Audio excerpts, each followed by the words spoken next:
मैं आपके साथ भूपेश मिश्रा, हमारे साथ सहयोगी अविनाश कुमार पांडे हैं।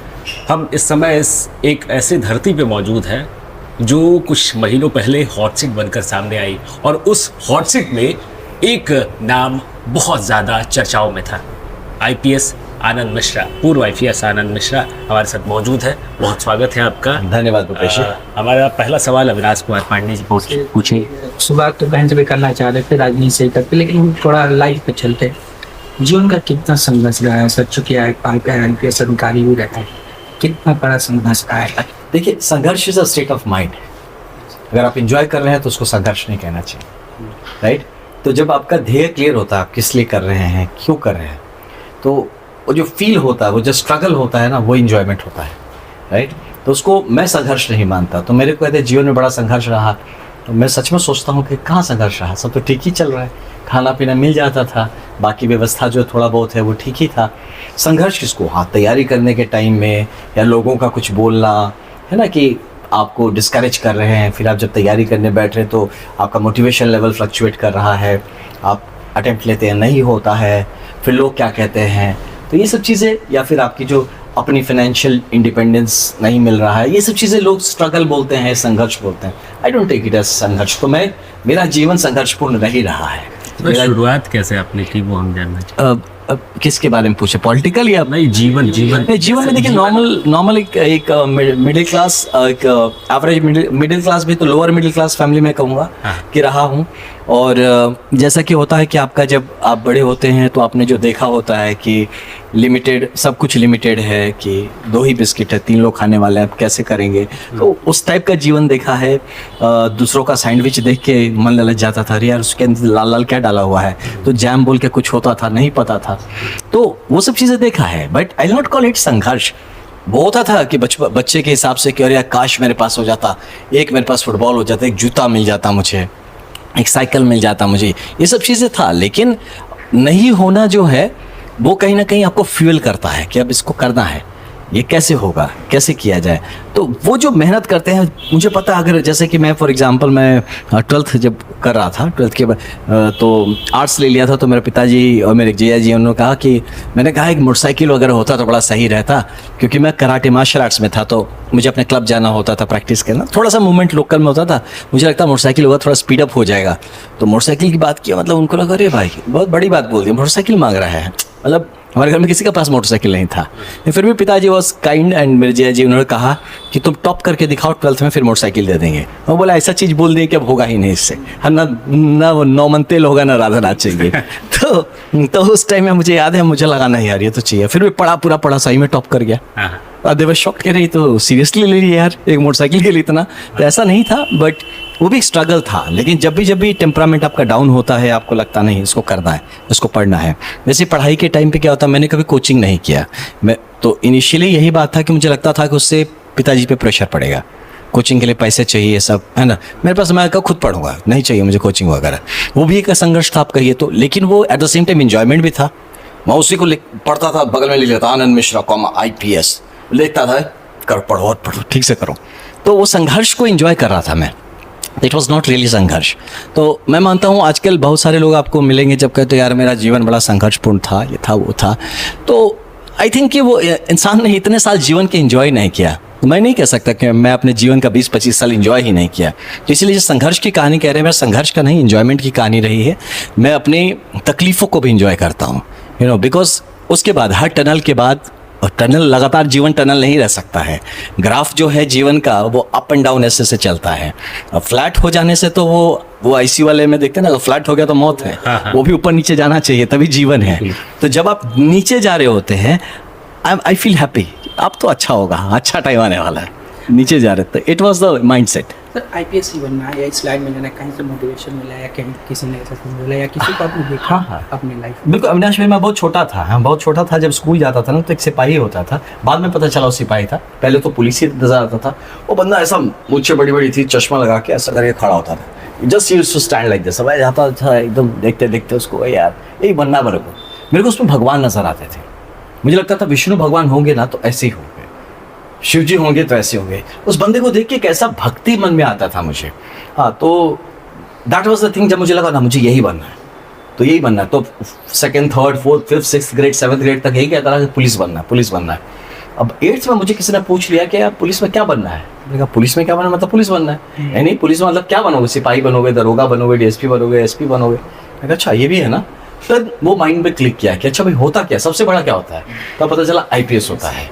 तो एक दोस्त के साथ गया, तब तो आई वेंट टू एक वहाँ का लोकल लाइब्रेरी गया, वहाँ से एक ना न्यूज़पेपर में आता था एम्प्लॉयमेंट न्यूज़, तो उसमें जाके पढ़ा। जब हम लोग एम्प्लॉयमेंट न्यूज़ में पढ़ना शुरू किया तो लाइब्रेरियन आके बोलता है तुम लोग टाइम पास कर रहा है, यहाँ पे पढ़ना पड़ रहा है, भाग यहाँ से। 8th का बच्चा आके एम्प्लॉयमेंट न्यूज़ में सिविल सीएससी एग्जाम का बारे में पढ़ रहा है। वहीं से वो कीड़ा आया कि नहीं आईपीएस बनना है। फिर पिताजी भी एक बार आई रिमेंबर कि वो गए थे एक एसपी के वहाँ, और आके उन्होंने एक बार मेंशन किया कि यार कितना सही लगा वो बंदा, एकदम व्हाइट कलर की ब्लैक कलर की उसमें एम्बेसडर कार में आया, लाल बत्ती लगी थी, उतरा और चल के गया तो सबने ऐसे टक टक टक सैल्यूट किया। वाह क्या पर्सनैलिटी थी, मतलब यंग लड़का एकदम चमकता हुआ ने। मैंने यार लगता ये बनने से पिताजी को ठीक लगेगा, तो ये बना जा सकता, मतलब अलाइंड हो गए। मेरा जो मन था और पिताजी का जो आइडिया था वो एक साथ मैच हो गया। मैच हुआ तो उसमें ताकत मिल गया। अब मैं बोल दिया जब 10th के बाद हुआ कि आर्ट्स लूंगा, तो आर्ट्स लूंगा, तो मेरे पिताजी वाज लाइक इंजीनियर है मेरे पिताजी, बोले पागल हो गया लड़का, आर्ट्स का क्या भविष्य, ऐसा सोच के। अब हमारे कुछ रिलेटिव से वो आके कहते हैं हमको कि भाई क्या है तुम क्या सोच रहे हो, टीचर थे, और कहते हैं ये सब क्या आर्ट्स, और सुने आर्ट्स लेने का बात करोगे, आर्ट्स क्यों होगा, अच्छा नंबर है, साइंस लो, क्या भविष्य है आर्ट्स का, क्या करोगे। मैंने कहा आईपीएस बनना है। पूरा नीचे से ऊपर तक ताड़े, मतलब सपना देखो ठीक है लेकिन औकात में देखो, है ना। आईपीएस बने, घर में कोई सिपाही हुआ है तुम चले आओ सीधा आईपीएस बनेंगे, पता है आईपीएस क्या होता है। तो मैं कहा हाँ पढ़ा है मैंने क्या होता है। तो बोलता है पढ़ने से ही हो जाता है आईपीएस, तो सब दुनिया में आईपीएस ही होता है। पहले देखो दौड़ दौड़ करो, कुछ सिपाही उपाही नौकरी मिल जाए, टीटी वगैरह कुछ बन सको, कोई भी एक जॉब मिल जाए, तब उसके बाद फिर ये सब बकवास करना, ये सब तुम बड़ी बड़ी मत हाको। तो उस टाइप की चीज से चला। तो जितना मुझे कोई बोलता था ना नहीं होगा, उतना जिद आता था होगा कैसे नहीं, अब तो पक्का होगा। जब कोई बोले कि टाइम पास करेगा, कहाँ गोईठा में घी सुखाने में भोजपुरी में कहते हैं ना, गोईठा में घी सुखावता रहे, तब लगता था रुको तुम्हारे इसी गोईठे को मैं ठीक करके, हाँ इसी को मैं अंगार बना के दिखाता हूँ। आईपीएस बनने के बाद आपकी सबसे बड़ी चुनौती क्या रही? नहीं आईपीएस बनने के बाद तो सबसे बड़ी चुनौती थी आईपीएस बनना। बताता हूँ कैसे। कि मैं जब आईपीएस में गया, असम मेघालय काट रहा है, तो it was my choice also, तो उसमें मुझे दिक्कत नहीं थी। लेकिन जब गया तो मैं मेघालय सेगमेंट मुझे अलॉट हुआ। पहला दिन पहुंचा, मेरे एक आईजी थे, वो सीधा बोलते हैं Anand you see IPS officers have to perform, you have to cross the Simsang, मतलब सिमसांग नदी है, तो उस नदी को क्रॉस करना पड़ेगा, और नदी क्रॉस के उधर पूरा लिबरेटेड जोन, जीएनएलए मिलिटेंट्स। हाँ मैं कहा क्रॉस द सिमसांग, जो आ रहा है क्रॉस द सिमसांग, ये है क्या सिमसांग। और भैया हमको पहले दिन पकड़ा दिया गया AK-47, ब्लॉक पिस्टल दे दिया गया, AK-47 दिया, बोला जाओ बेटा नदी क्रॉस करो। और उसके बाद जब गया तो फिर ठीक है, मेरा भी टेम्परामेंट वही था, तो सिलसिला शुरू हो गया गोलीबाजी का, इधर मार रहे हैं उधर मार रहे हैं, इधर इनकाउंटर हो रहा है, इधर बम फट रहा है, तो ये सब सिलसिला शुरू हो गया। इनिशियली तो मुझे लगा कि हाँ पूरा एकदम देश के लिए सब कर रहा हूँ। फिर बीच बीच जब कुछ 2-5 दिन का ब्रेक मिलता, लगता है कर क्या रहा, ये आईपीएस में होके ये तो कमांडो टाइप जीवन जी रहा हूँ, मतलब लॉ एंड ऑर्डर का क्या कर रहा हूँ मैं, पुलिस एडमिनिस्ट्रेशन के लिए क्या कर रहा हूँ मैं, पॉलिसी गवर्नमेंट पॉलिसीज़ कितना समझ रहा हूँ मैं, पॉलिसी इन्फ्लुएंस नहीं कर पा रहा हूँ। ये सब क्वेश्चंस आते थे मन में कि मैं ठीक कर रहा हूँ या नहीं कर रहा हूँ, मैं कर क्या रहा हूँ। और मेरे पास क्या होता था, एक ऑलिव ग्रीन टी शर्ट पहनता था मैं, तो तब तो वो BR जैकेट भी नहीं लगाता था, क्योंकि अब जंगल में लगातार रहते तो आप नहीं लगा सकते, एक दिन के लिए गए तो लगा लिए। आज लगातार जंगल ही में 1 महीने रह रहे हैं तो कहाँ कौन लगाता है। हाँ तो बनियान पहन के बिन कपड़े के घूमते थे, तो वो लगा रखा है ये सब। फिर लगता था यार स्टार्स हैं, कंधे पे स्टार भी नहीं लगाया है, कहीं आईपीएस भी नहीं लिखा है, कर क्या रहा हूँ।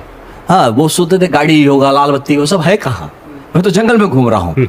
तो वो मेरे लिए एक फेज था जिसमें मुझे वो बड़ा चिढ़ मचने लगा था, मैं क्या कर क्या रहा हूँ।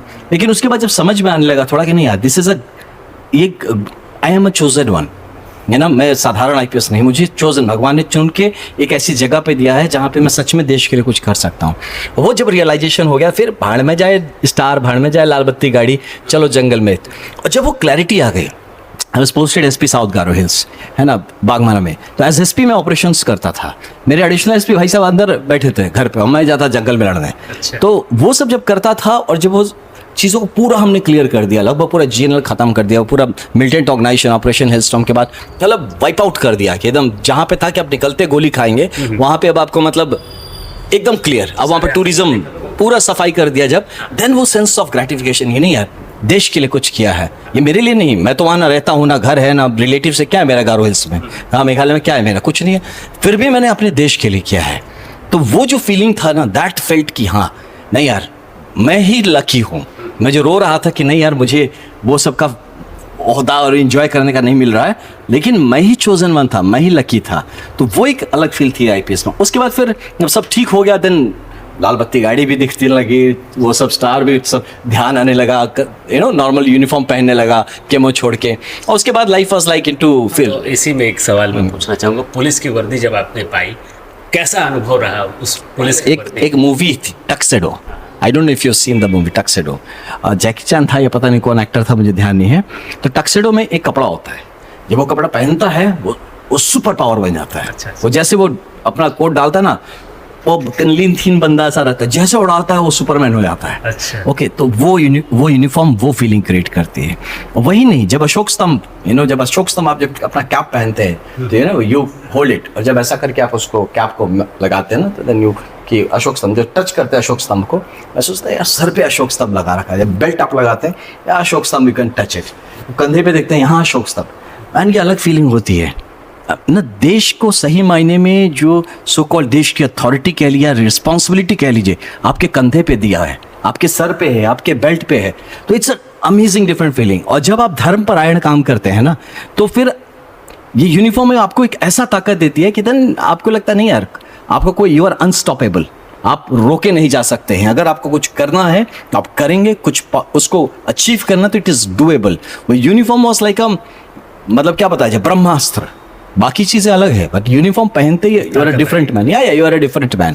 उसके बाद तो फिर आप देख रहा हूँ बोलने में भी मुझे वो आ जा रहा है, वो सोच के ही आ जा रहा है। तो यूनिफॉर्म इज समथिंग, लेकिन जिसने यूनिफॉर्म पहना और उसने फीलिंग नहीं जिया है, तो बॉस आप सर्कस में काम कर रहे हैं। सर इस दौरान घटना कोई ऐसी घटना कई 100 बार हुआ ऐसा घटना, ये 1-2 बार होता तो ऐसे कई बार हुआ। ऐसे बहुत सारी चीज़ें हैं, 1-2 घटना नहीं, बहुत सारी घटनाएं हैं कि जहाँ पे हम लोगों ने मतलब गुजरना पड़ा है कि स्ट्रेस से, या फिर यहाँ पे कि आपको एक स्टैंड लेने की ज़रूरत होती है। तो एक ऐसा घटना था, मैं नौगांव ज़िले का एसपी था, तो मैं तब कोविड पॉजिटिव था, तो आई वॉज नॉट, मतलब मैं छुट्टी बोल लीजिए, जब भी पॉजिटिव था, तो एक दूसरा मेरा एडिशनल एसपी उसको देख रहे थे। तो तब भी हुआ था ना कि मेरा एक एएनएस था, एंटी नार्कोटिक्स स्क्वाड, हमने नार्कोटिक्स वालों का दम कर दिया था नाक में एकदम से, मतलब भागने को धरती छोटा पड़ जाए उस लेवल पे दौड़ा मार रहा था। तो मैं कोविड पॉजिटिव था, बट टीम तो एक्टिव थे। तो उस टाइम में मुझे अचानक से एक फ़ोन आता है मेरी टीम से कि सर हम एक ऑपरेशन के लिए आए थे, तो वहाँ पे दे अटैक्ड अस और गोली चल गई, एक बंदे को गोली लग गई। तो मैं कहा अच्छा, तो मतलब क्या है, जिंदा है? नहीं पता, नहीं सर पैर में लगा है। तो कैसे लग गया? मुझे अटैक किया था उसने, तो मैं अपने डिफेंस में वो हाथ डाल दिया बंदूक पे, तो बंदूक पॉक हो गया और ट्रिगर दबा, तो मेरे ऊपर था, तो उसके पैर में लग गई गोली। अच्छा। तो ही टोल्ड मी, तो मैं कहा ओके, तो ठीक। तो मैं बाकी एडिशंस पे वगैरह सबको बोला कि तुम लोग जाओ यार, देखो व्हाट इज़ द मैटर, उसको हैंडल करो। सब गए, what ever it was, this that हुआ। अब लेकिन अब वो सब बाद में बोलते नहीं सर, मतलब उसको थोड़ा सा पॉलिटिकली टर्न किया गया। कुछ ऐसे लोग थे जो कि उसको, जो ड्रग्स माफिया आप कह लीजिए, कि जिसको मैंने नाक में दम किया था, उनको मिल गया मौका कि ये सही तरीका, अभी इस टाइम इसको करवाओ ट्रांसफ़र, यहाँ से जाए, हमारा नाक में दम कर रखा है, इसको क्लियर कराओ। उन लोगों ने उस रेकअप कर दिया वो सारा कि भाई आनंद मिश्रा ने करवा दिया इनकाउंटर, फेक इनकाउंटर, ये वो कहने लगे। वो सब ऐसा था, भैया मैं तो कोविड पॉजिटिव हूँ, मैं क्या कराऊंगा, मुझे तो पता भी नहीं था कि ऐसा कुछ हो रहा है। अब होने के बाद उसने मुझे रिपोर्ट किया, देन हमारा टीम थोड़ा सा शेकी हो गया। Then I took command, I was still, मैं वही मास्क वास्क लगा पहुंचा कि ठीक है, okay, let me take care of it, कि क्या हुआ है। देयर शुड बी इंक्वायरी, अगर आपने गलत किया आप पे एक्शन होना चाहिए, इसमें कोई शक नहीं। लेकिन अगर आपने गलत नहीं किया तो किसी को खुश करने के लिए आपको पनिशमेंट नहीं मिलना चाहिए। मैंने यही स्टैंड ले लिया। अब ये स्टैंड लिया तो कुछ मेरे सीनियर्स भी थे, उनको बुरा लग गया, कुछ पॉलिटिकल लोग थे, उनको बुरा लग गया। तो I was like getting pushed कि नहीं आप उसको अरेस्ट करो, आप अपने उस पर, मैं बोला कैसे करो, क्यों करो। तो वो एक ऐसा सिचुएशन था जहाँ पे मुझे एक टाइट स्टैंड लेना पड़ा, कि पता था कि मेरी टंग सकती है, मेरी कटेगी, मेरा कुछ भी हो सकता है मेरे साथ, लेकिन फिर भी मैं अपनी टीम के साथ खड़ा रहा। नहीं, जब तक प्रॉपर इंक्वायरी नहीं होती, जब तक चीज़ें सेटल नहीं होती, आप उसका मनोबल नहीं तोड़ सकते, क्योंकि ये वही टीम है जिसने लगातार इतना अच्छा परफॉर्म किया और सडनली एक घटना दुर्घटना जो भी हुआ, सही हुआ गलत हुआ, बिना उसको पूरी तरह जाने आप मेरी टीम का बलिदान नहीं कर सकते। तो I stood for my team and उसके बाद कुछ कुछ चीज़ें ऐसे डेवलपमेंट हुई, आई वाज ट्रांसफर, मेरा ट्रांसफ़र हो गया। बट मैं एक हाई एंड पे ट्रांसफ़र भी हुआ तो मैं बोल के गया कि मैं अपनी टीम के साथ खड़ा था, खड़ा हूँ, खड़ा रहूँगा, है ना। आप मुझे ज़बरदस्ती नहीं कर सकते हैं कि आपको खुश करने के लिए, आप पॉलिटिकल कुछ लोगों को खुश करने के लिए या वैसे माफियाओं के षड्यंत्र को पूरा होने देने के लिए मैं झुक जाऊंगा। तो मैं झुकूंगा नहीं, कट जाऊंगा, झुकूंगा नहीं। I take my stand. That was the most difficult situation. यहाँ लोगों ने भी कुछ गलत समझा, उन्हें भी ऐसा फीड करते हैं नैरेटिव बिल्डिंग कि मैं नहीं मरवा दिया, मैं नहीं करवा दिया, कि इसमें मेरा कोई रोल नहीं था, दूर दूर तक मेरा कोई रोल नहीं था। लेकिन मैं बार बार वही जस्टिस मांगता रहा कि मेरे लोगों को जस्टिस मिलना चाहिए, उसको भी जस्टिस मिलना चाहिए जिसको चोट लगा है। डेफिनेटली ये नहीं कह रहा हूँ कि उसको साथ अच्छा हुआ, बुरा हुआ, गलत सही, लेकिन जो हमारे लड़के हैं जो उनको सिर्फ पर्सनल दुश्मनी तो है नहीं, तो कुछ तो हुआ था जिसके लिए ऐसा हुआ। तो वी हैव टू अंडरस्टैंड और एक मिड ग्राउंड हमें पाना चाहिए।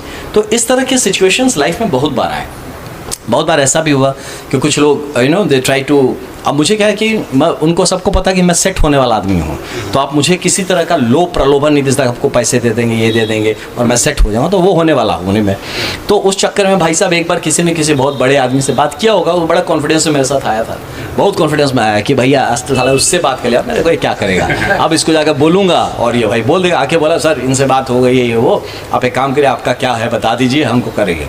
अब और मतलब मेरे नस फट जाए ये सब सुन के। आप मुझे बोल सके, मेरे लिए यही बहुत अपमान की बात है। आप मुझे ऑफ़र कर दिया, मतलब आपकी नज़र में मैं गिरा हुआ हूँ, तभी तो आपने मुझे ऑफ़र किया। तो मैं सोचा यार, मतलब ये तो एकदम इतने साल का मेरा इंटीग्रिटी, आप बंदा आता मेरे को ऑफ़र कर दिया, मतलब मुझे समझता क्या है, मैं बिकाऊ हूँ, ये मुझे खरीद सकता है। तो वो जब चीज़ आई वाज लाइक मैड। मुझे मैडनेस कंट्रोल करना चाहिए, बीइंग एन एसपी ऐसा नहीं होना चाहिए, किसी को भी कोई सुन रहा हो ऐसा नहीं करना। हाँ, लेकिन मैंने वही करा, बुलाया बंदे को अपने, हाँ कि भैया आओ ज़रा, तो सोचा चाय वाय पिलाएंगे। मैं कहा ज़रा गेट बंद कर दो। तो एसपी का चेंबर बंद हुआ और उसके बाद उसके फटे फटे कपड़े लेके वो निकला रोता दौड़ता, नहीं स्टाइल तो ऑफिसर ये नहीं था मेरा फिर गया कि how dare you offer me something. तुमने मतलब यार इतने साल, तो how dare, this was the only one chance जो किसी ने ऐसा सोचा। अब वो बेचारा इस कॉन्फिडेंस में कर गया कि वो किसी बड़े से बात करके आया था, क्या मैं इनके बाप से बात कर लिया हूँ, तुम क्या कर लोगे। अच्छा। हाँ, तो खैर मुझे किसी ने थैंक्स कि मेरा कोई सीनियर है, किसी ने इस बात के लिए मुझे फिर बोला, टोका नहीं कि अरे भाई ऐसा क्यों किया, या किसी ने भेजा, and things were well of. ऐसे ही कुछ एक आध घटनाएं डेवलप होते होते थोड़े लोगों में मेरे खिलाफ ये भी आ जाता है ना, मतलब अपने ही फ्रेटर्निटी में क्या यार ये ज़्यादा हीरो बनता है, ये सिस्टम के साथ मिल के नहीं चलता है। तो यार मैं सिस्टम के साथ मिल के, देखिए मैं सिस्टम नहीं सुधार सकता हूँ, लेकिन मैं खुद को तो बिगड़ने से बचा सकता हूँ। मेरा बस इतना ही था कि आप मुझे बिगड़ने के लिए मजबूर मत करो। मैं किसी दिन इस सिचुएशन पर पहुंच जाऊंगा तो इस सिस्टम भी सुधार दूंगा। लेकिन ऐसे एसपी आप वो नहीं कर सकता, आपकी लिमिटेड क्षमता होती है। तो इसीलिए मैं सोचा कि ठीक है, जो भी रहे, आपको मैं सुधारने नहीं आया हूँ, लेकिन मैं खुद को बिगड़ने नहीं दूंगा। तो इसी चीज़ को मेंटेन करना, जो आपने पूछा अविनाश जी, इसी चीज़ को मेंटेन करना एक रोज़मर्रे का स्ट्रगल था। क्योंकि आप ऐसे हैं तो आपको बहुत बार कोऑपरेशन नहीं मिलेगा, आपको चीज़ों में दबा दिया जाएगा या आपकी चीज़ को होने नहीं दिया जाएगा। तो ये एक अलग लेवल का स्ट्रगल है। But as I told you कि वो संघर्ष, वो जो स्ट्रगल था, वो भी मैं एंजॉय करता था। ठीक है, बाकियों के एक फ़ोन करने से हो जाता है, मुझे कुछ और ज़्यादा करना पड़ेगा तब जाके होगा तो ज़रूर।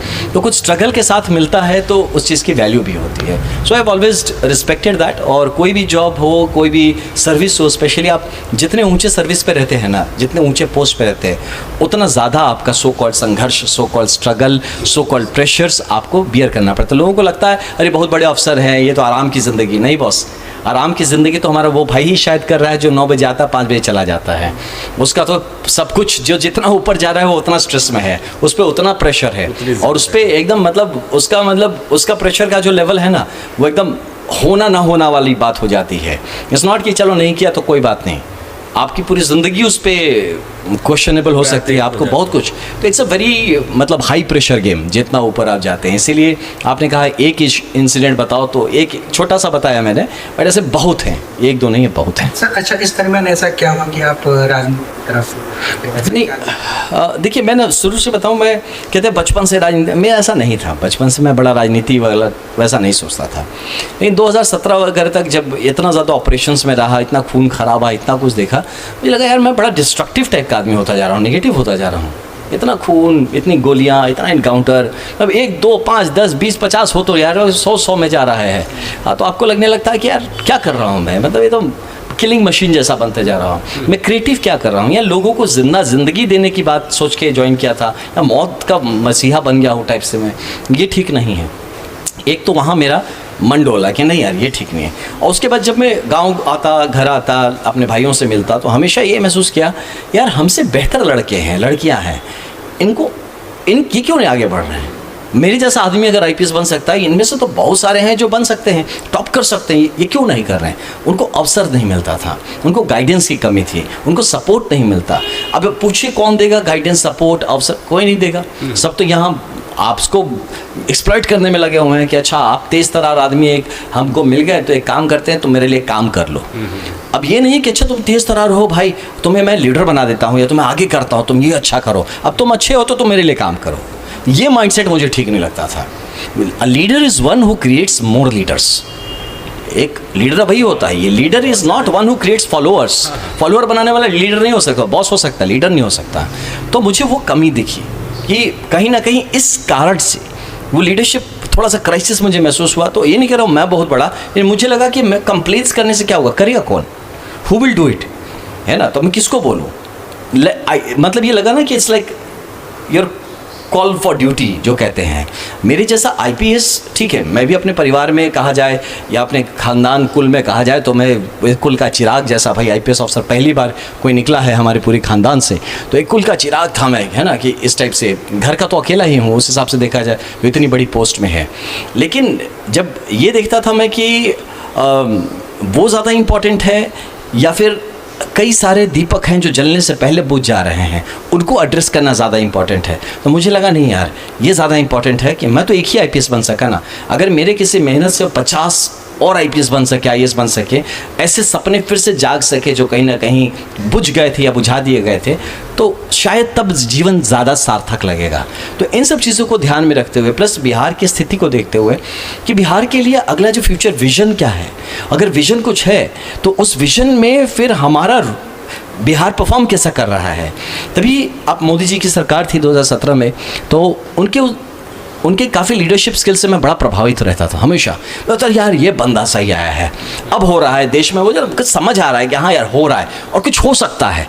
ये जब फीलिंग मैंने देखा तो मुझे लगा नहीं यार ये टीम में मेरे को काम करना है, यही टाइम है। मतलब इस टाइम में जब सब काम हो रहा है और मैं बैठ के नौकरी कर रहा हूँ यार, हाँ मैं अपनी करियर बनाने में लगा हूँ, ये बंदा देश बना रहा है और मैं यहाँ पे खाली, ठीक है मेरा काम भी उनके देश बनाने का हिस्सा था, लेकिन मुझे और ज़्यादा बढ़ के उसमें हिस्सा लेना था, मुझे बिहार में आकर और काम करना था। क्योंकि वहाँ आफ्टर पॉइंट ऑफ टाइम जब इंसर्जेंसी खत्म हो गया, मिलिटेंसी खत्म हो गया, अब आपने मुझे कमांडो बना दिया था, तो मुझे अब चुपचाप वाली पुलिसिंग समझ नहीं आती, क्या कर रहा हूँ यार, सब ये छोटे मोटे तो चोर चौहाट टाइप के जो लोग होते हो तो ऐसे जैसे कंट्रोल में आ जाएंगे। इसलिए मैं कहता हूँ कि बिहार में हमारे है कहाँ क्रिमिनल्स, है ना। ये मैं एक बार बोला था कि सब टुच्चे हैं, है ना। हाँ, कि इनको कंट्रोल करना कौन सी बड़ी बात है, बहुत बड़े कुछ नहीं है, 30 मार्खा टाइप नहीं है। तो मैं सोचा कि यार जब उस लेवल पे आप काम कर रहे थे, जब सच में लग रहा था देश को मेरी ज़रूरत है, एंड बिकॉज मैं यार जान लगा के लड़ा हूँ, है ना, तो देश की ज़रूरत है, सच मायने में मैं इंटरनल सिक्योरिटी पे काम कर रहा हूँ, तब लगता था कुछ।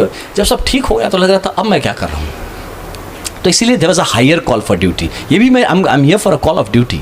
मैं यहाँ पे अपनी किस्मत बदलना नहीं, अब तो मेरा अच्छा टाइम आया था, मैं तो बिंदास सब कुछ साफ सफाई कर दिया, आराम से चिल आउट कर सकता था, बिंदास मजे में बैठ सकते। मेरा तो बढ़िया टाइम हो शुरू, अब DIG बन गया मेरा बैच, हाँ IG बनूँ, मेरा तो बढ़िया टाइम शुरू हुआ था। और जब बढ़िया टाइम शुरू हुआ फिर मैं छोड़ दिया, तो मेरे घर वाले भी कहते गजब हो यार, जब स्ट्रगल होता है स्ट्रगल करते हो, जब अच्छा टाइम आता है फिर स्ट्रगल में आ जाते हो। तो लेकिन यू हैव टू अंडरस्टैंड कि आपने जैसा पूछा कि वाई पॉलिटिक्स, क्यों छोड़ा आपने, तो इट इज़ इम्पॉर्टेंट कि आप सिर्फ अपने लिए, तो जानवर भी जी रहा है ना। आप सोचिए, आप किसी भी जानवर को देख लीजिए, वो पैदा होता है और जीवन के हर प्रोसेस से गुजरता और मर जाता है। तो हम भी क्या इसलिए पैदा हुए थे बस कि पैदा हुए जीवन के प्रोसेस से गुजरे और मर जाए। इन बिटवीन क्या हुआ, कितने सारे लाइफ्स को हमने टच किया इस जीवन में, कितने लाइफ्स को पॉजिटिवली टच किया, वो काउंट करेगा at the end of the day. मेरी आत्मा भी वही करेगी कि तुम तो एक दिया थे और कितने सारे ऐसे चिराग थे जिसको आपने रोशन किया, है ना। अकेला दिया जल के ख़त्म हो गया, लेकिन उस दिए से जब आप 1000 दिए और जलाते हैं, उस दिए का महत्व ज़्यादा होता है। तो वो दिया बनने का प्रयास है थ्रू पॉलिटिक्स कि कई हज़ार दिए और जलाए जा सकें। ठीक है, बक्सर में आपने निर्दलीय चुनाव लड़ा क्या मूलभूत सुविधा समस्याएं थी जिनसे आपको लगता है कि उससे जूझना पड़ रहा है बक्सर वालों को? नहीं, बक्सर देखिए यही दुर्भाग्य अगेन, हाँ मूलभूत प्रॉब्लम्स तो हैं ही हैं। आप ये ऑफिस देख रहे हैं, अच्छा कॉर्पोरेट टाइप का फील हमने क्रिएट कर दिया, नीचे उतरिए रास्ते का हालत ख़राब, गड्ढे गड्ढे हैं, पानी जमा हुआ, कीचड़ है ना। तो ये तो मतलब रोज़मर्रा के जीवन में तो है ही, मतलब व्यवस्था का, जब मैंने तब भी चुनाव में लड़ा तो ये सारे इश्यूज थे। बट हाँ ठीक है, आप as an independent, as an individual आप इन सब मूलभूत इश्यूज़ पे आप एड्रेस कर सकते हैं। लेकिन मैं मानता हूँ कि एमएलए एमपी का काम जो है वो अपनी समाज के लिए, मतलब अपनी कम्युनिटी के लिए, कॉन्स्टिट्यूएंसी के लिए अवसर क्रिएट करने का काम है। कि अगर मान लीजिए मैं बक्सर से एमपी बनता या यहाँ का मैं प्रतिनिधित्व करता हूँ, तो मेरे बक्सर के लोगों की ज़िंदगियों में बेहतर अवसर कैसे क्रिएट हो, उस पर मुझे काम करना है।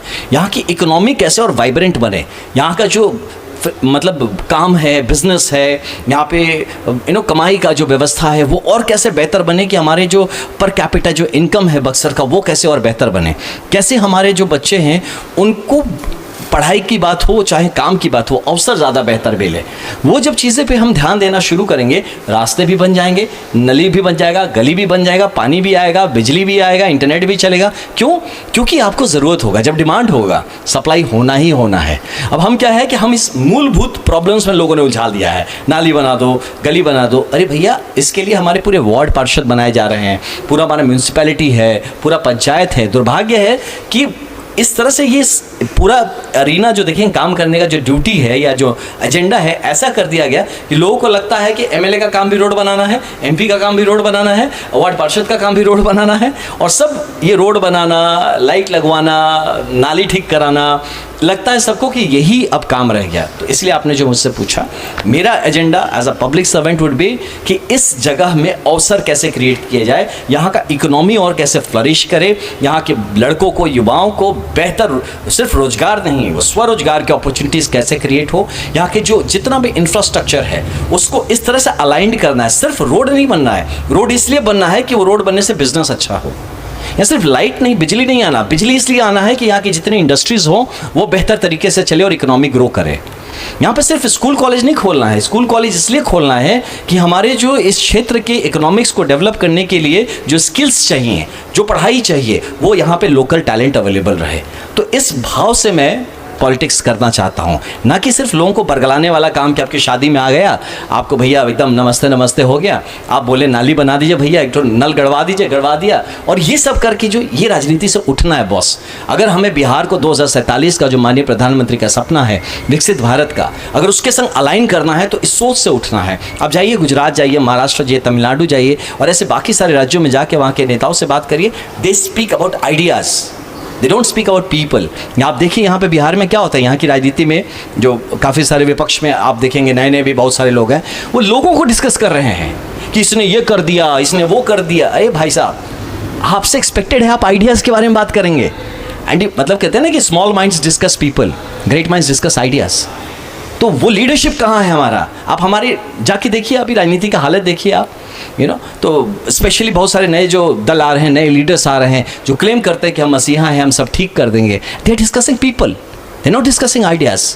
उन लोगों का अब हम तुम्हारा चिट्ठा कोठा खोलेंगे, अब हम तुम्हारी ये काट लेंगे। अरे भाई, ये क्या है?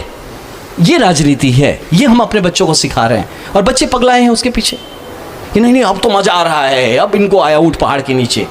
यार, ये मानसिकता हम अपने बच्चों को सिखा रहे हैं कि आप किसी की बुराई करके आप बड़े बनना चाहते हैं, आप दूसरे की लकीर को छोटा काट के, उस लकीर को काट के, उसको मिटा के अपनी लकीर बड़ा बनाना चाहते हैं। ये राजनीति नहीं चाहिए। मैं दुर्भाग्य है मेरे बॉस, मैं बताता हूँ, पढ़े लिखे लोग अगर ऐसी बातें करें, इस तरह की राजनीति, ये शॉर्टकट लेना हुआ ना, ये शॉर्टकट के लिए मैं तो नहीं आया हूँ। बस मैं लॉन्ग कट लूँगा, मैं नहीं बनना, मैं पूरे जीवन कुछ नहीं करूँ चाहे, लेकिन ये जो आग है कि राजनीति हैज़ टू बी पॉजिटिव। राजनीति जो है वो आइडियाज़ के लेवल पे होते हैं, लीडर्स आइडियाज़ के लेवल पे काम करते हैं। वो ज़मीन पे नली गली के लेवल पे खाली, वो तो एग्जीक्यूशन पार्ट है, वो मेरे ऑफिसर्स करेंगे। जब मेरा आइडिया क्लियर होगा, मेरा डीएम है, मेरे एसपी है, मेरे बीडीओ है, मैं सीओ है, वो सब काम करेंगे। ये उनका काम है, और उन काम को करवाने के लिए you have to be clear here, है ना। अब यहाँ पे एमएलए साहब जाके रोड इंस्पेक्शन कर रहे हैं, हाँ भैया क्या है, फोटो खींचो भाई, रील बनाओ मेरा आना, व्हाट इज़ दिस? ये सब चीज़ों से निकलना है। तो जिस आप बात करने कि अगर आप बन जाते तो आपके क्या आइडियाज़ थे? My idea was to become a leader who has ideas, who has a vision, और जो उस विजन को कैसे इम्प्लांट करना है, कैसे एग्जीक्यूट करना है, उसका प्रोसेस प्रोसीजर पता हो। एक लीडर वो होता है, leader is one who knows the way, who shows the way and who goes the way. तो मैं आपको यही कह रहा था कि जो हमारे इश्यूज है, जैसे अनएम्प्लॉयमेंट की बात करते हैं, पलायन की बात करते हैं, वो प्रॉब्लम डायरेक्टली नौकरी क्रिएट करने से नहीं होगा। वो प्रॉब्लम सॉल्विंग वो अब 1 साल का एजेंडा नहीं है पलायन, 1 साल में नहीं गिरा तो हम पलायन रोक देंगे, है ना। कुछ लोग आपको मिलेंगे जो कि कहेंगे बस अब इसके बाद से सब बंद हो जाएगा, सब ठीक हो जाएगा, आप हमारा साबुन यूज कर लीजिए, रातों रात गोरे हो जाएंगे। तो ऐसा नहीं होता है। ये एक प्रोसेस है, ये टेक्स यू 5 years 10 years, 10 साल का हम प्लान कर सकते हैं कि 2035 के बाद ये जो स्ट्रेस पलायन होता है, जो लोग स्ट्रेस में जाते हैं, है ना, तो वो चीज हम बंद कर सकते हैं। कैसे कि अभी से जो हमारे बच्चे 1st स्टैंडर्ड में हैं या 5th स्टैंडर्ड में हैं, हम इन पे काम, जो कि 10 साल बाद नौकरी के लिए या काम के लिए तैयार हो जाएंगे, तो उनके हम राइट स्किल्स ट्रांसफर करना शुरू करेंगे। उनके कम्युनिकेशन कोऑर्डिनेशन स्किल्स पे हम काम करने लगेंगे। उनके आज पर एप्टीट्यूड, उनको हम सही प्रोफेशन के लिए तैयार करेंगे। उनके लिए हम अपने बैंकिंग सेक्टर को बेहतर कर लेंगे कि उनको किस तरह से हम सपोर्ट कर सके जब उनको कैपिटल की बात आए। हम उनके लिए मार्केट अपॉर्चुनिटीज क्या खड़े कर सकते हैं, वो हम अगले 10 साल में तैयार करेंगे। और तब हम क्लेम कर सकते हैं कि बॉस 2035 के बाद हमारा बच्चा बाहर नहीं जाएगा, उसकी तैयारी हम अभी से लगेंगे। हम अपने बिहार की जनता से ये 10 साल मांगते हैं, आप हमको दीजिए, और देखिए हम 2035 के बाद बिहार को लाके उस लेवल पे खड़ा करेंगे जहां से मे बी कॉम्पिटिशन हमारा गुजरात, महाराष्ट्र जैसे स्टेट्स के साथ रहेगा। तो इस तरह की लीडरशिप की जरूरत है। अभी क्या लीडरशिप है आप देख लीजिए, है ना। एक मतलब अब मैं किसी पार्टी का नाम नहीं लूंगा, लेकिन है कि हम आपको भाई इतना ये कर देंगे, 1-2 लाख हम आपको एम्प्लॉयमेंट दे देंगे, आप यही कर देंगे, हम आपका एकदम पलायन एक झटके में ऐसे बंद कर देंगे। वही मार्केटिंग क्या है कि आप यार कोई साबुन है कि भैया आप एक बार साबुन लगाएंगे, रातों रात आप एकदम से आप या फिर तेल लगा लीजिए, रातों रात आपके सर पे पूरे बाल आ जाएंगे। हाँ, तो ये प्रॉब्लम के चलते आज हमारा बिहार का ये दुर्दशा है कि we are not working for impactful administration. हम लोग क्या शोबिज हो गया है, हम क्या करें, लोगों को इम्प्रेस कर रहे हैं, उसको करेक्टली इम्पैक्ट नहीं कर रहे हैं। तो जब तक लीडरशिप इम्पैक्टफुल होनी चाहिए, जब इम्पैक्टफुल लीडरशिप आएगा ये चीज करेक्ट होना चाहिए। फ्रीबीज बहुत सारे इन चुनावों में बांटे जा रहे हैं, क्या लगता है फ्रीबीज से लोगों को ऐसे आसानी हो जाएगी कि यस, एक विश्व सर्कल है, एक विश्व सर्कल है। देखिए हमारा समाज अभी और तैयार होने की, करने की हमें ही ज़रूरत है, आपको और हमको ही करना पड़ेगा, समाज और कौन ठीक करेगा। लेकिन ये जो इर्द गिर्द कभी कभी क्या होता है ना कि आपको उसमें पुल इन होना पड़ता है।